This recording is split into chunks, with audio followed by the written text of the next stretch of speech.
What's up, everyone? A special 2014 NHL draft review. Quarantine still ongoing. Social distancing, isolation, whatever word you want to use. Do you want to talk about the 2014 draft this time? Self-isolation, 2014 draft. How's the weekend going? Pretty quiet. Yeah? Were you did a little family FaceTime this afternoon? Yeah, I've done like a weekly FaceTime or a Zoom video, so that was fun. Yeah, we did a fun with some of my family back home. We did a Yahtzee game. That's yesterday. Cool. Yeah, it was really fun. We played 2 games, took like an hour and a half. There was, I think, 6 of us playing. Each took turns rolling our own dice. It was really fun. That's cool. Yeah. So, so here we are. Quick hits on the drafts. 2014. Who went first overall? That would have been, was that Ekblad? Yeah, Ekblad draft. We got fact checked on our last one. Remember we said McDavid, Eichel, Pierre-Luc Dubois, I said? But it was actually Strome that was chosen before Marner. So that's a fail on your part. Yeah. So we bought like $90 worth of beer yesterday from Category 12, one of our favorite breweries. You drink it all? We drank half of it, and it was supposed to last longer, but it didn't.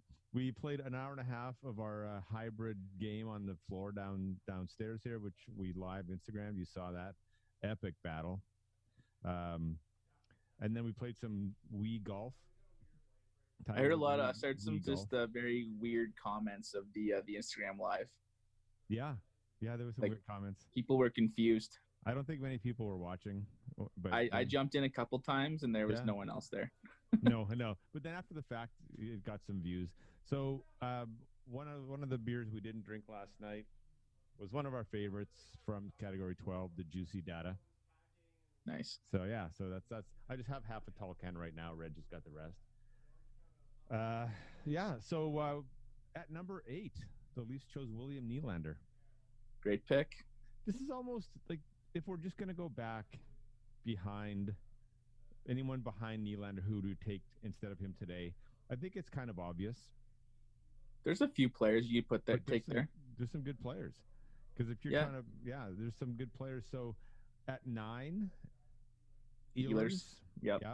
And he's currently making $6 million for 5 more years, which isn't terrible. Great contract. Good contract. Then I know a lot of people wanted that Leafs to take this guy, and it was Nick Ritchie. Yeah, no. I know in a lot of mock drafts, but at the time he was sort of the big power forward of the draft, right? Yeah, and people thought that that's what the Leafs needed. Kevin Fiala, Brandon Perlini. I like Verana. Jacob Verana at 13 to Washington. Yeah, I like him. He's a good player. He's a player. Nylander was ranked 9 though. Like Bob McKenzie's pre-scout rankings had him at 9. He was right there.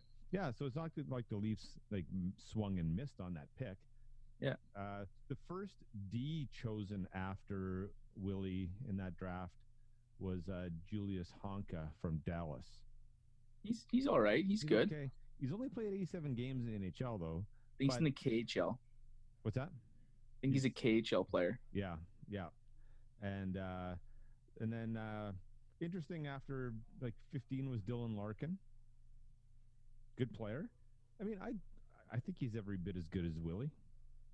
In a lot of, I think now you look at how good Willy's been this year, his contract. But there's some real good players down that draft though. Going late that I would take over him. Guess who was chosen at 22 in that draft? Kapanen. Yeah, Cappy. And you know what his pre-draft ranking was? 11. Yeah. So he fell 11 places in the first round, which is, if you're a third rounder and you go 11 places, not a big deal. But what was the story? You know why he fell? Can't remember. Or maybe he parties too much. Like you? Only full blown alcoholic, saying that you're the drunkest since game 2 against Boston. I think I was. You shouldn't social media and drink. No, but I was pretty restrained on social media. That's the only thing I tweeted all night. It could have went sideways. No, yeah, coulda. It The coulda. the golf one where you're just like crushed. That was kind of like ironic that you said that. Yeah, I know. Well, you know what? Okay, if I'm that drunk and the Leafs are actively playing, yeah, then the takes would get out of hand. But there's nothing going on, Fair. right? So, what could I possibly have said that would have been taken wrong last night? But yeah, so and then the 25th pick in the draft, David Pasternak from the fucking Boston Bruins. That's the guy. That's the guy you'd flip right now, right? Him or Point. Yeah. See. Yeah. Exactly. So Point was taken 79. So I mean, he was kind of one of those third round hits that teams get.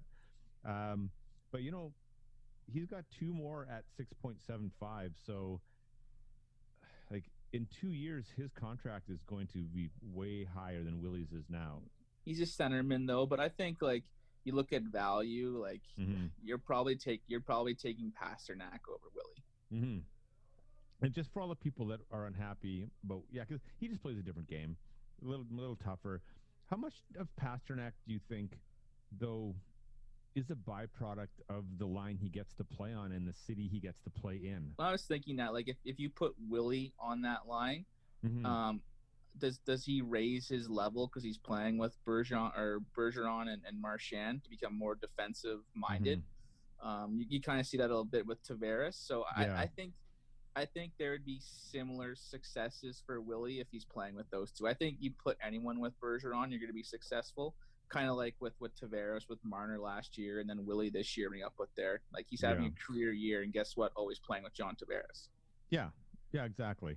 I don't think if you put Pasta with Tavares and whoever the rotating winger of the day is based on injury, he would be the player he is with those two guys.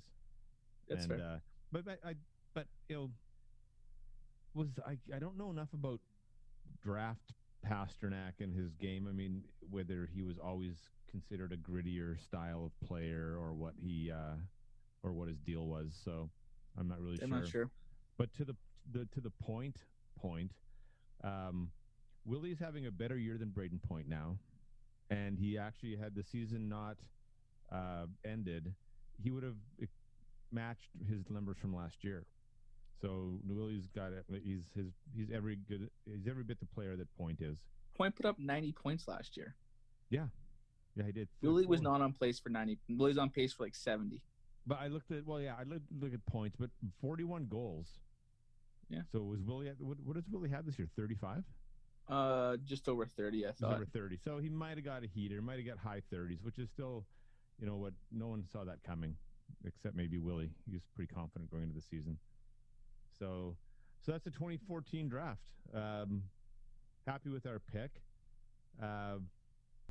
If you looked at the top 10, there wasn't really busts in that top 10. Everybody kind of is playing in the NHL. Reinhardt, yeah, Del Cole. Oh, and I think the Josh Hosang draft was the 2013 draft, actually. Yeah, he was in. No, he was picked. I think he was picked at the end of the first round. Okay, 28. I forget. He was picked 28 in the 2014 draft, yeah. Sam Reinhart was picked number 2 in this draft. Been a great player. Yeah, no good issues player. there. No, I mean he's been stuck in Buffalo. I mean that can affect a guy's career. But just like a second line center though, like that's Buffalo hasn't been great, but he's a good player. Like obviously the darling of this one is the Leon Draisaitl, absolute stud. Probably wins MVP this year. At number 3. Are they gonna do awards this year if they just cancel the season? I would think so. Mm-hmm. Do you think in your heart of hearts that there'll be a Stanley Cup champion for the 2019-2020 season?